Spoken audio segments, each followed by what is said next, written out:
Welcome to Paranormal Yacker. You are invited to join me, your host, Stan Mallow, each week when I interview a different guest of note in their respective field.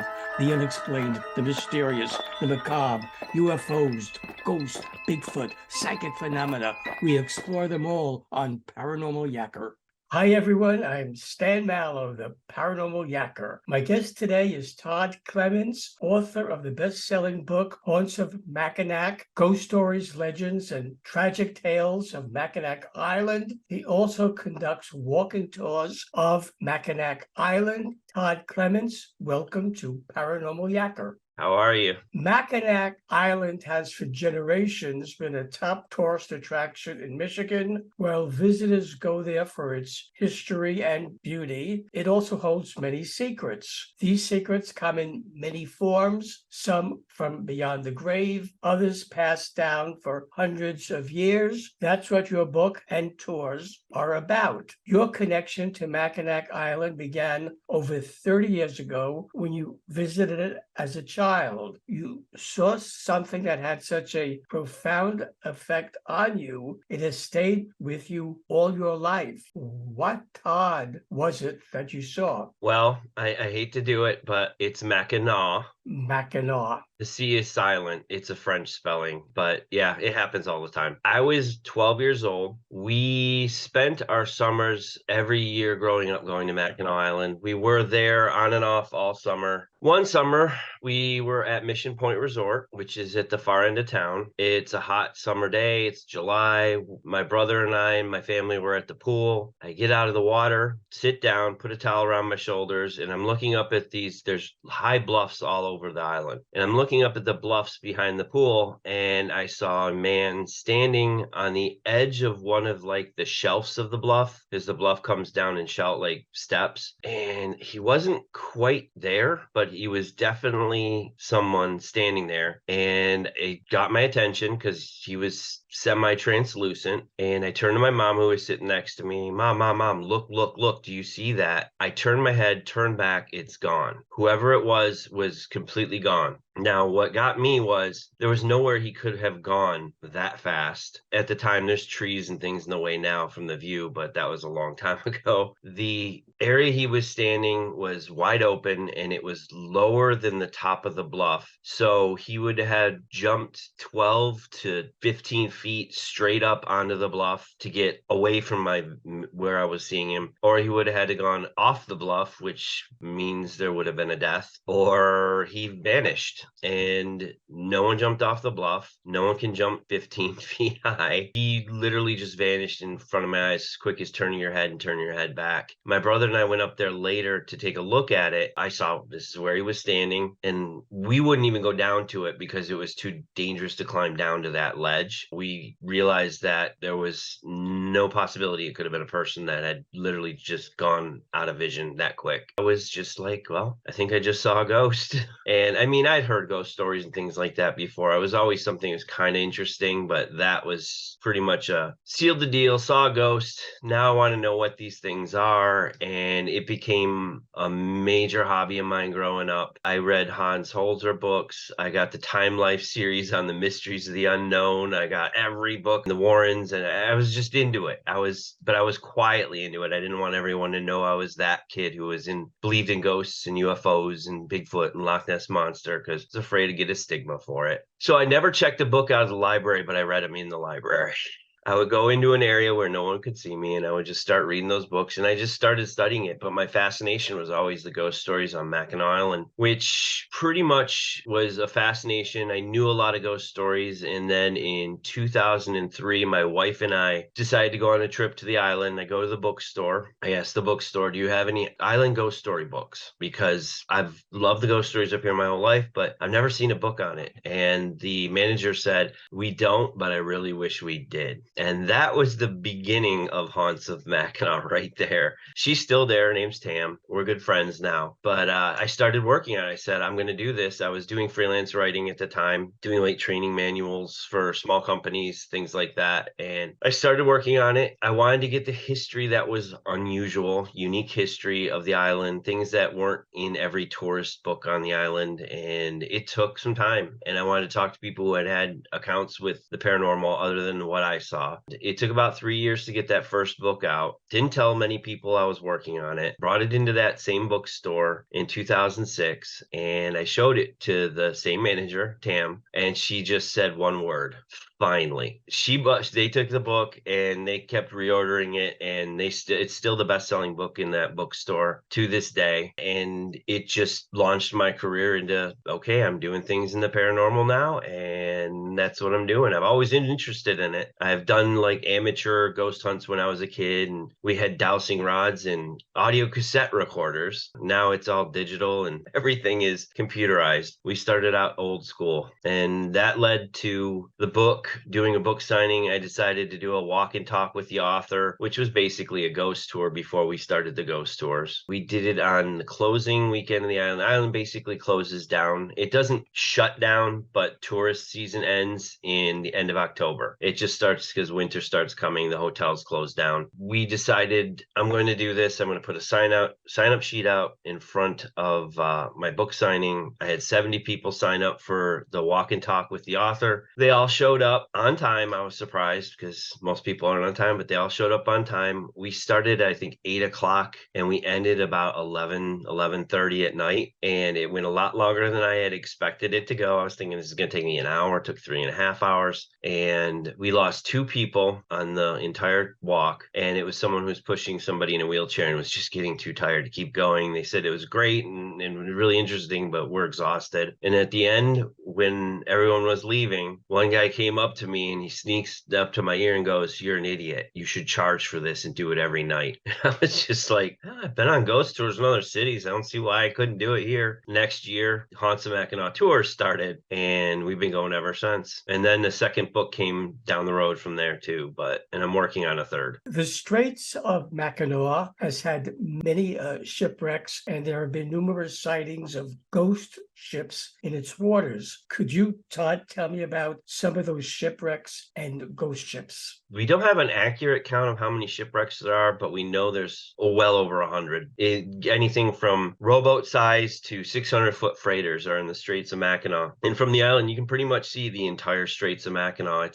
I never really looked into how big it is, but I'd say maybe 15 miles from the island to the west, and then it's probably about 14 or 15 miles to the south. It kind of bends around the northern tip of Michigan, and you can see the whole thing from the island on the shoreline. You can pretty much see the whole thing anyway. The water's there. Most people don't realize. They think, why are there so many shipwrecks in the Straits of Mackinac? One, it's a strait. It's between 2 big land masses, and it faces due west. And when storms come in, you get winds up to 90 miles an hour going through that strait. You can get waves, and I've seen 20-foot waves, but I've heard as high as 27. So you imagine ocean-sized waves, big ocean-sized waves, crashing and moving around in that water. And in November, when the seasons are changing, it's not a place you want to be on a boat. And we've had a lot of shipwrecks. And then there's other times where it's so quiet and foggy, you can't see anything. You're like, it's just nothing. You feel like the island is completely surrounded in fog. You can't see through the straits, and all the boats, you hear the fog horns, you hear the freighters blowing their horns. They have radar, but sometimes small enough of a boat, you can't see it, or something happens with the radar, it doesn't work. We had a ship back in the 1960s called the Cedarville, and it was going through the fog. There was a Norwegian freighter going through the fog. They were not answering their hails from the Cedarville, and the 2 ships collided. The Norwegian ship took a chunk out of the Cedarville. In 7 minutes, the Cedarville was sinking. It was gone. It was going down, and it took some lives with it as well. So that's the biggest one. It's a 600-foot freighter, and there's scuba divers who go on it. I think it was last year, more people have died scuba diving on the Cedarville than died in the actual shipwreck now. Because you go into one of these big cargo ships and your flashlight dies, it's as dark as the darkest night you've ever seen. You can't find your way out. Or if you run out of air, it's a maze to get in and out of these ships. It's very dangerous. And if you go deep enough, of course, there's problems with decompression and everything for scuba diving. Could you tell me about any of the ghost ships that were seen there? The most famous ghost ship is, they believe it's the Griffin, which is a famous ship because it was the first mass ship on the Great Lakes. And it was the explorer LaSalle's ship that he took from near Niagara Falls, took it over to, I believe it was around Green Bay, Wisconsin. It was the first ship named Lake St. Clair, which is sort of the sixth Great Lake. It's in between Lake Erie and Lake Huron. They took it to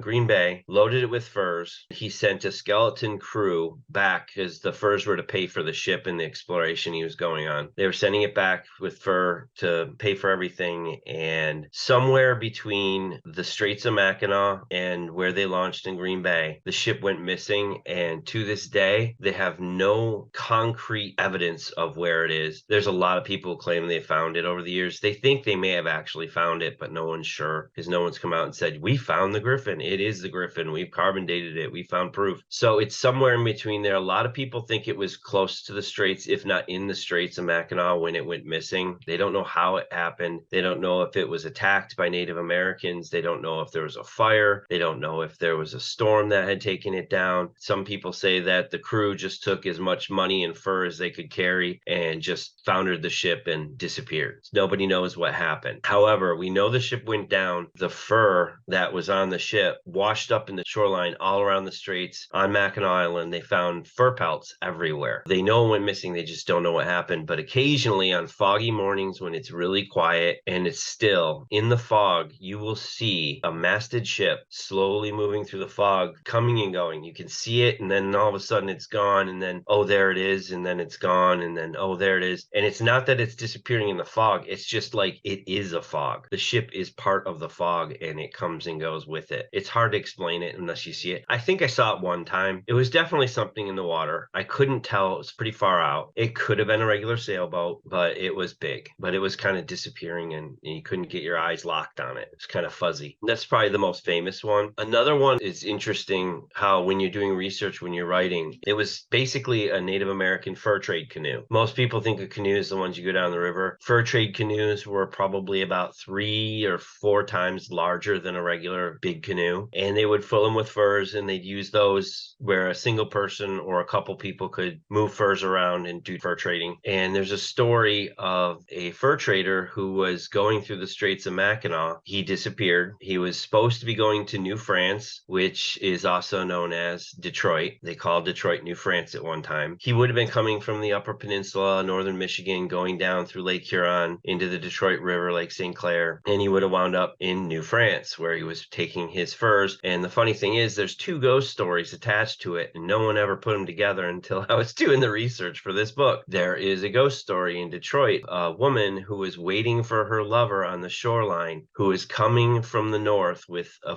canoe full of fur to pay for his wedding, to marry her. And he never made it. And her story is her ghost sits on the shoreline waiting for him to arrive. And the story up in the Straits of Mackinac is of a fur trader in a canoe who's going to New France, which is where she would have been, going through the Straits, and he disappeared. So they're waiting to meet each other somewhere. He never made it. She's always waiting, but it was just funny because there's 2 ghost stories 250 miles apart, but they might be all part of one ghost story. That's a great story. Thank you for telling it. Countless visitors to Mackinac Island have experienced paranormal activity while there. This includes tourists who went on your walking tours. Could you share some of those paranormal experiences? There's been so many experiences on the tour. Before COVID, we used to do ghost hunts too. We're trying to bring them back, but we haven't brought them back fully yet. Those we had experiences almost every week. We had something happen. On the tour, we always tell people you got about a 1 in 20 chance you might catch something. We don't know if we can explain what you're catching, but yeah, sometimes we've had things happen on the tour. We know the spots that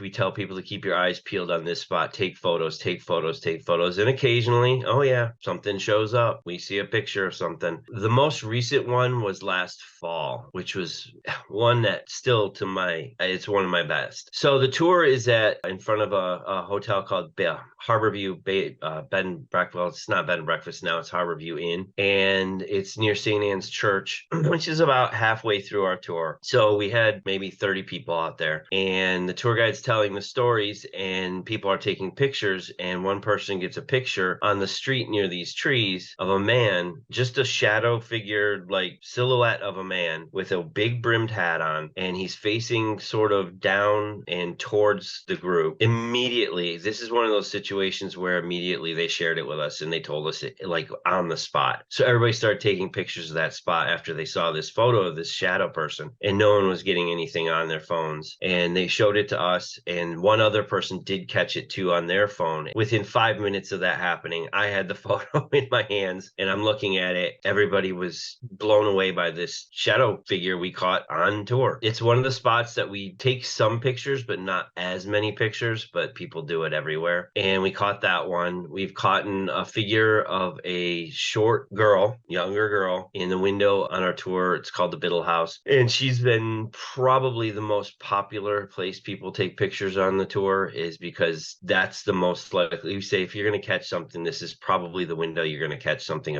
in a photo. Yeah, we had a soldier show up on a tour. That one, we call him the lone soldier. He's now part of the tour. Obviously, if you show up on tour, you become part of our tour. Sorry. So we're at near Butterfly House on the island, and anyone who's been there knows the main Butterfly House. It's like a side street. We're telling a story about a phantom bicycle rider on the island because it's an area that he's been seeing. No one on the tour is listening to the tour guide. They're all looking up this hill, up this street that goes near there. And one person finally asked the tour guide, "Is everything okay?" And one person says, "Is that a part of the tour?" He turns around, he sees it. There's a soldier in probably 1880s attire, give or take, right not long before the fort was decommissioned. And he had a rifle, like full out musket firing rifle at his side. And he's standing at attention at the corner. Maybe this is roughly about 75 yards up the street. And then he picks up the rifle, does I don't know what, I can't remember what they call it, where they throw it to their shoulder. And then he turns and he starts to walk away. He hits the shadow of a tree and vanishes as soon as that shadow and him meet each other. And you could still see what's under the tree, but as soon as he hit that shadow, the figure just disappeared like it was never there. We call that the lone soldier. That was something that has been seen on the tour, is now part of the tours. We have a lot of sightings. Great. My next question is sort of a follow-up to what you said with the soldier, because it seems like battlefields always have spirits around them. And the ghost of soldiers who lost their lives in the many battles fought on the island have been reported to be seen roaming the grounds of military posts such as Fort Mackinac and Fort Holmes. Could you tell me about any of those sightings, such as what the soldiers look like, from maybe what time frame they're from, and how they were behaving? There was one land battle on the island, and there's some ghost stories, but it's a golf course, and it's an area sometimes people say they see what looks like figures far away from them, way across the fields of the golf course. That was where the battle with Fort Holmes, actually Major Holmes, which Fort Holmes is named after, that's where he passed away. He died in that battle, and it was between the British and the United States, the Americans. But Fort Holmes, which was originally, kind of history story of it is the highest point on the island, it's Fort Holmes today. They originally named it Fort George because that was when the British had it. That, before it was a fort, is where the British went there. This is the beginning of War of 1812. They went up there. They had Native American mercenaries, and they had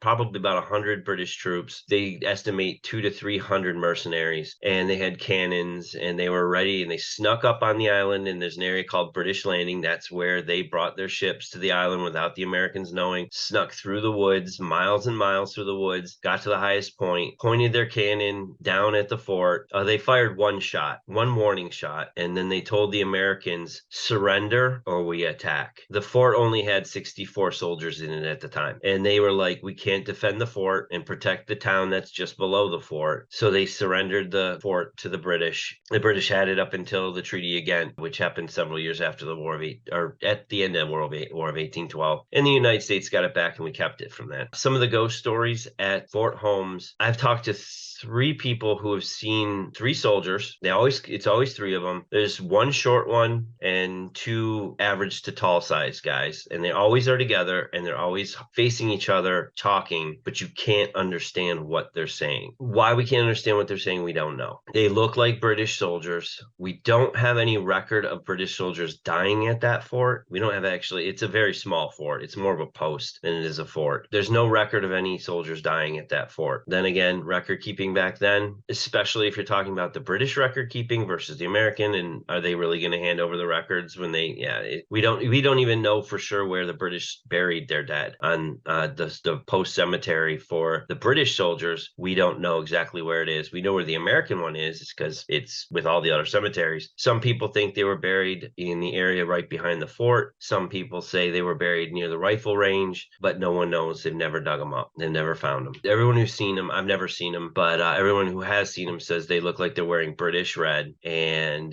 the height, and they're always talking about something, but it's a mumble. You can't really hear them. If you get too close to them, they're gone. They vanish. They never look at you, but they know you're there. One of the most unusual EVPs I ever had received, while I was there, was at Fort Holmes. So we had a group of people up there, and we were doing a daytime investigation. By the way, yeah, we do them day or night. It doesn't matter. We just find at night our senses are better, but we were there during the day. We said, let's do it. So we put a recorder out, and we had a Native American medicine man with us, and he had like herbs and stones and all these things to help show that we weren't a threat to anyone who was there. So he pulls the satchel off his neck, puts it down next to the recording device, and I'm doing audio live so I can hear it while we're recording it. And he sets it down, and he said, this is to show that we're no threat. We just want to know if you're here. I got an EVP. No one heard this except me at the time, and then I played it back to everybody. It said Miquach, which I had no idea what it was, but it was very clear. It was loud. It was Miquach. And I said it when I heard it, and the medicine man, he looks at me, he goes, did you say Miquach? And I was like, yeah. He goes, that means thank you in Ojibwa. I don't speak Ojibwa. He spoke Ojibwa, and he was like, that means thank you. It's gratitude. It means appreciation in Ojibwa. And that was right after he put down that little satchel right next to the microphone. That was something I got, and I was like, that was the only time I've had anything in another language. Everything else seems to be English, but that one was in Ojibwa. The Mission Point Resort and the Grand Hotel, both of which are on Mackinac Island, have long been reported to have experienced an abundance of supernatural paranormal activity. And earlier in the interview, you shared one that you had when you were a child. Could you describe some other spooky events that happened to other people that have been reported at those locations? Mission Point is the place that we've investigated more. I've investigated there more than anywhere on Earth. I've probably investigated Mission Point 200-300 times, which for one location, that's a lot to be able to get that much access. And it got to the point where they knew our names. They knew my name. I would get EVPs on my name on a regular basis. There's a lot of story. Mission Point, I have a lot more stories than I have at the Grand because we haven't been able to investigate over at Grand yet. There are some that I think are better than others. One, it's unusual because you kind of got an idea with someone who passed away and how long it took for them to give activity off as a ghost sort of thing. We've investigated the theater for years. Never had this one woman. Never had any sign of a ghost of a woman. It was a little girl, and it was our most famous ghost. The one I saw, Harvey. Those were the two ghosts that we tended to have at the theater. One night, we're doing an EVP session in the lobby of the theater, and we're recording everything. This is before we had live audio, and we play it back we do 3-minute sessions, and we play it back, then we do 3 minutes, then we play it back, and we on and on. And then we play back one session, and we hear a woman singing, warming up her voice, and she just does a la la da da da, and then she says, I'm done. It was not with us. It was far away. And we're like, where did that come from? And when we do our ghost hunts, we lock it down. If you're leaving, you have to come and talk to me or one of the assistants. We do general public ones, and we do our own. This one was a general public one. We had 5 people with us. They were all with us when this happened, when the voice came, and everything else is locked up. There's only one way in or out. We're like, okay, where'd that come from? We all heard the EVP, and we did more EVP work trying to figure out where it was coming from. We never heard another thing that night. And we eventually were having people, you know, you do weird things on ghost hunts trying to figure out what and debunk something. So we had people going, I'm done, all over this entire theater, lobby, concessions areas, on the stage, on the balcony, in the main floor, the dressing rooms. We had people doing it all over the place. And then we'd do the EVP, we'd record where we were so we could get like an idea as to where the sound was coming from. And the person who was doing center stage and said, I'm done, it had the exact same echo, the distance, the muffling, everything was sounded exactly the same, like it was from the same place. So we assume whoever was warming up their voice was on the stage near the middle of the stage when we got the recording. Although there was no one else there, we looked right away. Of course, when we heard it, we were like, okay, is there anybody here? There's no one here. So that was interesting. We didn't know what it was. And then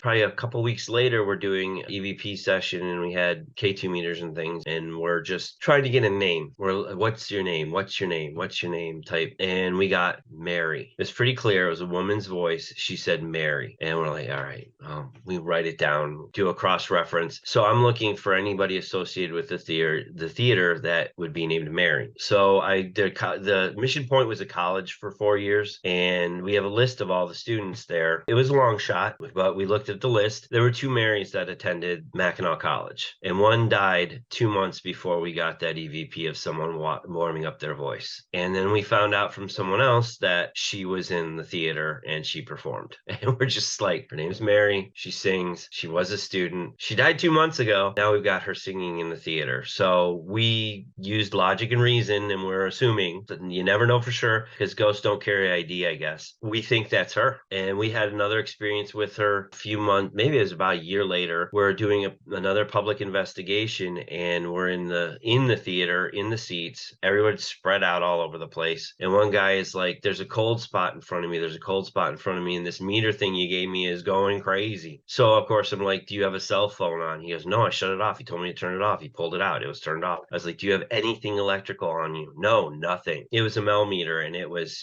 getting pretty high enough that it was not normal, like background electrical fields. And I felt the cold spot he was talking about. So I took out a temperature probe and put it in the spot that I could feel the temperature. It was 20 degrees colder in this spot, literally 20 degrees. You pull it out, it went back up to like 68. You put it in there, it was in the upper 40s, low 50s. It was going up and down just a little bit, but it was about 20 degrees. And I could pull it out, and you could actually move your arm around the spot that was cold. It was about the size of a person standing there. Immediately, I'm like, oh my gosh, we got to be recording this. They could be saying something. Oh, so I'm fumbling, grabbing my recording. I grabbed my recorder, I hit record. She was already singing, and we caught the tail end of her singing. And in the microphone, it's like she's singing directly to us, like she's right there. And we caught the tail end of the same voice that we heard warming up, singing right there. And then not long after that, cold spot was gone. All the meters went to 0, and it was over. We never saw anything, but I'm just like, I was putting my hand in and out of a ghost. Great story. Thank you. When one thinks of witch trials in America, Salem usually comes to mind for most people. However, Michigan also had its share of witch trials. The drowning pool on Mackinac Island was where many of the witches were tortured and drowned. Could you, Todd, elaborate on the witch trials that took place there? The truth of the drowning pool, it is a legend. Oh, There is good no legend. proof. I know there's stories around. I got quoted talking about it a lot, but everybody always cut out the part where I said it's not true, it's a legend. But here's the story. They put the story down, but they never put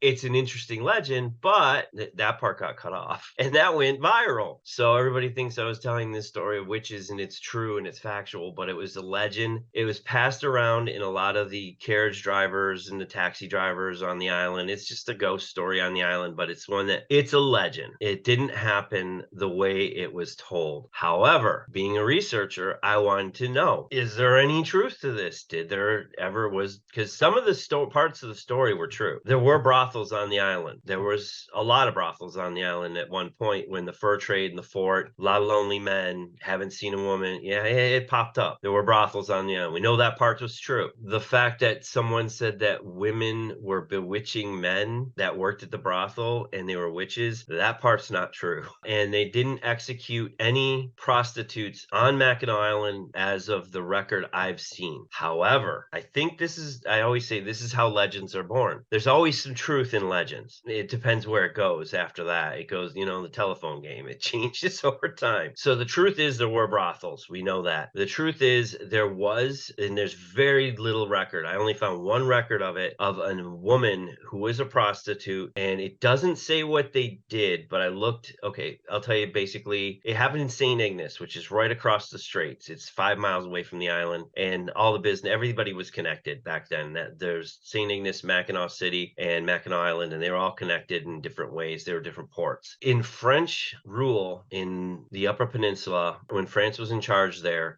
was a Native American woman who was caught as a prostitute. And under French law at that time, the punishment for prostitution was execution. They took a Native American woman who was a prostitute, and we're assuming she was found guilty. That we know that, but we assume that the sentence that was carried out was execution. So there you have the prostitute that gets executed. She's Native American, which kind of at the time, you think about, this is history. I never judge history by the time it's in. They're looking at a Native American woman. They might have thought of her as kind of a witch because different culture, different beliefs, different gods, and then it's different. So she could have been loosely called a witch, and she was a prostitute, and it was French rule in the UP at the time. They probably did execute her. This is where we kind of just try to deduct what happened. Bullets cost money. Guillotines take time and money. Nooses take time and money. All this. Why not just tie rocks around her ankles and throw her in the water? That's pretty simple, and it's cheap. So we're assuming because at the time they didn't want to spend the money on it, they may have executed her by drowning, which was done. We do know that that was done. Somehow that one person, that story, jumped to the island. We know where it is. Jumped to the island, became 7 women who were prostitute witches, and they were all executed by drowning them in this area of water. It's a deep spot near the shoreline out by Mission Point. And that became the legend of the drowning pool. And the witches are out to get their revenge on the islanders. It's a great story. It's a legend, but it is a story. We do know, and we're still trying to find out a little bit more information about it, because we know there is activity at the drowning pool. There is something paranormal going on at the drowning pool. People have seen strange lights. They've heard footsteps in the gravel around it. You can hear people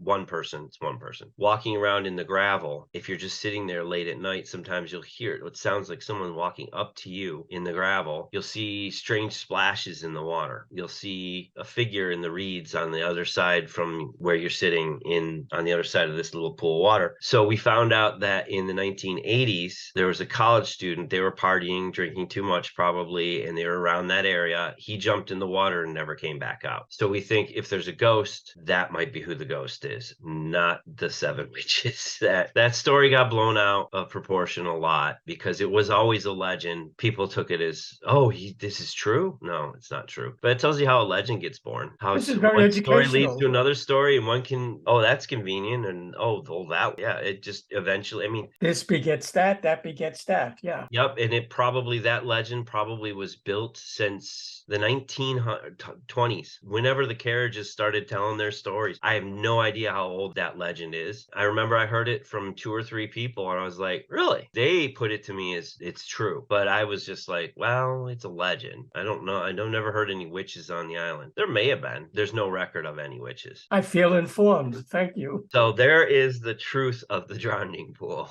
Is there any consensus by paranormal investigators as to the reasons why Mackinac Island is such a hotbed of paranormal activity? Most paranormal investigation is theory. There's no laws in the science, at least as far as I know. The theory is where you have areas where there's lots of limestone, where there's lots of quartz, you tend to get higher levels of paranormal activity. Mackinac Island is brecciated limestone. That's what the island basically is. It's a huge limestone formation, and you have lots of natural formations on the island that show what happens when water and time wear away. You have Arch Rock, you have Sugarloaf, you have Devil's Kitchen, you have all these different land formations out of the rock from the limestone. We think it has a lot to do with the limestone. We think it has to do with the fact that if you ever look at a map of ley lines, it is in the center of a pentagram, basically a star of ley lines surround it. And the island is sitting right in the middle of all these ley lines. So we think that has something to do with it. The currents that flow past the island are very strong, and they're constantly dragging rock and quartz and limestone around the island, sort of giving it a natural charge of energy. Plus, the island has history that goes back at least 8,000 years to the first Native American tribes showing up on Mackinac Island. So a lot has happened there. It used to be Native Americans would bury their dead on Mackinac Island because it was a sacred place. There's a rule of thumb is if it's deep enough to bury someone, it's taken. They've already got someone buried there, and people find bones whenever they do construction. There's always bones below every building. If you don't have a basement and you want to put in a basement, you're going to find bones. If you have to do